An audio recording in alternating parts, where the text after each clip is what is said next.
भाई अय्या ई कैसे बहन के चले लगूंगा। हेलो दोस्तों, ताप संकल्प कोचिंग में आपका स्वागत है। तो आज जो है हम बल के बारे में बताने वाले हैं कि जो कि साइंस का बहुत ही अहम पार्ट है। तो अगर आपको वीडियो अच्छा लगता है तो आप हमारे वीडियो को सब्सक्राइब करना और बेल आइकन को प्रेस करना और अधिक लोगों तक शेयर करना, जिससे हम आप तक अच्छे वीडियो पहुंचा सकें। तो चलते हैं, हम बल के बारे में जो है चर्चा करते हैं। जैसा कि आप लोग जानते हैं, बल जिसे हम फोर्स कहते हैं। तो बल क्या है? बल के बिना जो है संसार में कोई भी कार्य जो है अधूरा होता है। बिना बल के कोई कार्य नहीं होता है। तो हम कहते हैं बल वह बाह्य कारक है जो किसी वस्तु को स्थिति में परिवर्तन करता है या करने का प्रयास करता है। जैसे कि अगर मान लिया जाए कि कोई एक पिंड है या कोई बक्सा मान लीजिए है, और इस पर अगर एक स्थान से दूसरे स्थान पर करना है तो हम इस पर कुछ बल लगाएंगे। और बल लगाएंगे तो बल किस रूप में होगा? जैसे मान लो इस पर हम 100 न्यूटन का बल लगाएंगे तो ये बक्सा एक स्थान से जो दूसरे स्थान तक यानी कुछ दूर तक यहाँ तक आएगा। तो हम लोग कुछ ना कुछ बल लगाएंगे और बल क्या होगा? वो कार्य के रूप में, बल के कार्य के जो होता है बल के रूप में बदल जाएगा और वो एक स्थान से दूसरे स्थान पर चला जाएगा। तो ये तो इस स्थिति में परिवर्तन कर दिया। तो कहने का मतलब बल वह बाह्य कारक है जो किसी वस्तु के स्थिति में परिवर्तन करता है, जो कि यहाँ था और 100 न्यूटन का बल लगाने पर यहाँ चला गया। और अगर आप जैसे मान लीजिए एक दीवार है, तो ये दीवार है, अगर दीवार पे अगर हम बल लगा रहे हैं 100 न्यूटन का, तो क्या दीवार हमारे 100 न्यूटन के बल लगाने से गिर सकती है? अगर बल कम है तो दीवार कभी भी नहीं गिरेगी। इसको गिराने के लिए जेसीबी मशीन का इस्तेमाल करेंगे, ज्यादा बल लगाएंगे, ज्यादा न्यूटन का, तब कहीं जाकर दीवार गिरेगी। तो हमको लगता है आप समझ गए होंगे। यहाँ तो बल लगाया गया, एक स्थान से दूसरे स्थान पर चली गई वस्तु, लेकिन यहाँ बल लगाने से कार्य नहीं हो रहा है, थोड़ा बल लगाने से दीवार नहीं गिर पा रही है। तो यहाँ प्रयास किया गया और यहाँ पूरा प्रयास हमारा हो गया, यदि यहाँ कार्य हो गया, यहाँ कोई कार्य नहीं हुआ। तो आप इसलिए इस तरह से परिभाषा आपको मिल गई कि बल वह बाह्य कारक है जो किसी वस्तु के स्थिति में परिवर्तन कर देता है या करने का प्रयास करता है। तो हमको लगता है आप बल समझ गए होंगे इसमें जो है। तो इसमें जो है हम इसमें अब आपको बताएंगे बल का मात्रक क्या होता है, बल का सूत्र क्या होता है, उसको न्यूमेरिकल क्वेश्चन कैसे आते हैं। तो चलिए इसको जो है हम बताते हैं, इसका मात्रक क्या होता है, इसका सूत्र क्या होता है। तो इसका सूत्र जो है F बराबर M में होता है ma, और ये जो है न्यूटन के दूसरे नियम से प्राप्त होता है। तो न्यूटन के दूसरे नियम से प्राप्त होता है, तो हम इसे बोलते हैं बल यानी फोर्स। फोर्स माने बल हो गया। इसको बोलते हैं द्रव्यमान, यानी कितना कोई चीज द्रव्यमान है, उसका कितना वजन है, कितना किलोग्राम है। और इसको ए से बोलते हैं हम लोग इसको त्वरण।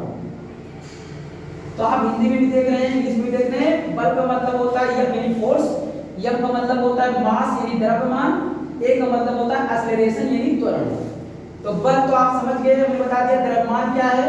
द्रव्यमान कोई कितना वजन है, कितना किलोग्राम है, कितना ग्राम है, उसको हम बोलते हैं द्रव्यमान। त्वरण किसे कहते हैं? त्वरण जब कोई वस्तु गतिमान होती है, जब उसका वेग परिवर्तित होता है, तो उसी को बोलते हैं हम लोग त्वरण। मान लीजिए 10 किलोमीटर प्रति मीटर की चाल से कोई वाहन चल रहा है, मिनट की चाल, मान लो इसमें घंटा की चाल से चल रहा है, और अगर वो 10 सेकंड बाद जो है अगर 20 किलोमीटर प्रति सेकंड की चाल से चलने लगता है, घंटा की चाल से चलने लगता है, तो हम इसका अगर त्वरण निकालेंगे तो जो वेग में परिवर्तन है उसको हम लोग लिख लेंगे, यानी 20 में से हम 10 को घटाएंगे और नीचे जो समय है टोटल उसको लिख लेंगे, 10 सेकंड है। तो इस तरीके से हम लोग इसको काट देंगे। और जाहिर सी बात है सेकंड है, अगर हम इसको मान लो घंटे को पहले सेकंड में बदल लेंगे तब इस तरीके से रखेंगे, लेकिन हम यहाँ सिर्फ बता देते हैं कैसे निकाला जाएगा। यहाँ मान लो समय रहेगा, चलिए यहाँ हम लिख देते हैं जो है एक घंटे, ये घंटे में हो रहा है, ऐसा घंटे में हो रहा है। यहाँ 10 नीचे भी एक ही मात्रक होना चाहिए। तो इस तरीके से यहाँ आ जाएगा 10 और 10 नीचे भी आ जाएगा, घटा देंगे तो कट जाएगा ये, यानी हो जाएगा यहाँ 1 किलोमीटर प्रति घंटा स्क्वायर हो जाएगा। और उसी किलोमीटर प्रति घंटा स्क्वायर को हम मीटर प्रति सेकंड स्क्वायर में बदलेंगे तो त्वरण हमारा आ जाएगा मीटर प्रति सेकंड स्क्वायर में, और मीटर प्रति सेकंड स्क्वायर होता है त्वरण का मात्रक। तो आप त्वरण समझ गए होंगे, वेग परिवर्तन की दर को ही त्वरण कहते हैं। जितना वेग में परिवर्तन होता है उसको हम ऊपर लिखते हैं और जितना इसमें जो है समय होता है उसको हम नीचे लिखते हैं। इस तरीके से हमारा त्वरण निकल जाता है। तो अब इसमें अंतिम समय में हम बताते हैं इसको न्यूमेरिकल क्वेश्चन कैसे रखते हैं बल पर। तो आप बल में जो है इसमें दो चीज दे दिया जाता है और एक चीज क्या किया जाता है, पूछ दिया जाता है। जैसा कि इसमें अगर हम कहेंगे कि किसी वस्तु का द्रव्यमान जो है 10 किलोग्राम है, किसी वस्तु का द्रव्यमान 10 किलोग्राम है और वस्तु का त्वरण जो है वो 5 मीटर प्रति सेकंड स्क्वायर है, तो यहाँ जो है ये त्वरण है, तो हमें बल का मान बताइए। तो आप बल का मान यही सूत्र लगा देंगे और द्रव्यमान के स्थान पर आप रख देंगे ये 10 किलोग्राम है और आप त्वरण के स्थान पर रख देंगे 5 और ये आ जाएगा आपका जो है 10/50 हो जाएगा 50 मीटर। ये आपका किलोग्राम इसका मात्रक है और मीटर प्रति सेकंड स्क्वायर इसका मात्रक है, तो मीटर प्रति सेकंड स्क्वायर हो जाएगा। और इसी को हम लोग कहते हैं किलोग्राम मीटर प्रति सेकंड स्क्वायर को हम कहते हैं न्यूटन। ये हो गया न्यूटन। तो आप कह सकते हैं कि जो बल का मान आ जाओ 50 किलोग्राम मीटर प्रति सेकंड स्क्वायर या इसी किलोग्राम मीटर प्रति सेकंड स्क्वायर को हम बोलते हैं न्यूटन। कभी कभी आपसे पूछ लेता है 1 न्यूटन बराबर कितना होता है, तो 1 किलोग्राम मीटर प्रति सेकंड स्क्वायर होता है। तो यहाँ से निकल गया आप जो है बल कैसे ज्ञात करते हैं, बल का मान निकल गया। अब लोग दूसरा देखेंगे कि यदि द्रव्यमान और त्वरण ज्ञात करना है तो उसको हम कैसे ज्ञात करेंगे। तो चलिए देखते हैं इसमें जो है द्रव्यमान और त्वरण को ज्ञात करना हो कैसे हम लोग ज्ञात कर सकते हैं। तो मान लीजिए इसमें बल का मान दे दिया गया है 100 न्यूटन आप दे दिया गया है। किसी वस्तु का बल का मान 100 न्यूटन है और यदि उसका त्वरण जो है वो हो 5 मीटर प्रति सेकंड स्क्वायर हो, तो इसमें हमें द्रव्यमान का मान बताइए वस्तु का द्रव्यमान कितना होगा। अब यहाँ से आपको द्रव्यमान पूछा जा रहा है, वही फार्मूला फिर लगाइए बराबर एम वाला। तो यहाँ आप यह के स्थान पे रखिए 100 न्यूटन क्योंकि आपका दिया गया है और यहाँ त्वरण के स्थान पर आप 5 रखिए, 5 रख दिया गया और यह आपको ज्ञात करना है। आप यहाँ डायरेक्ट चाहे काट दीजिए, चाहे 100 के नीचे लाकर तो काटिए इस तरीके से, तो आपका द्रव्यमान आ जाएगा 5 से आप भाग दे देंगे, इसमें आ जाएगा तो आपका 20 आ जाएगा। यदि हमारा द्रव्यमान का मान जो आ गया 20 आ गया और हमेशा यहाँ जो आएगा किलोग्राम में ये आएगा, ये किलोग्राम हो गया।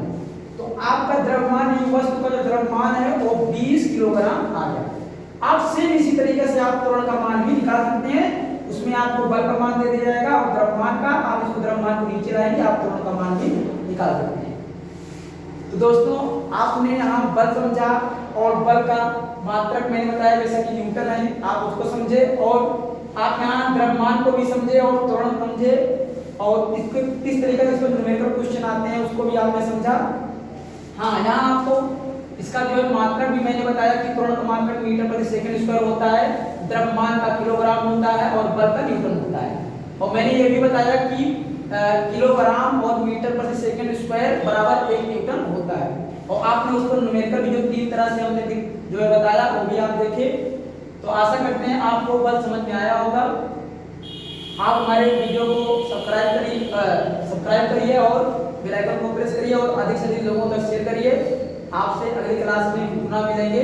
आपको बहुत बहुत धन्यवाद।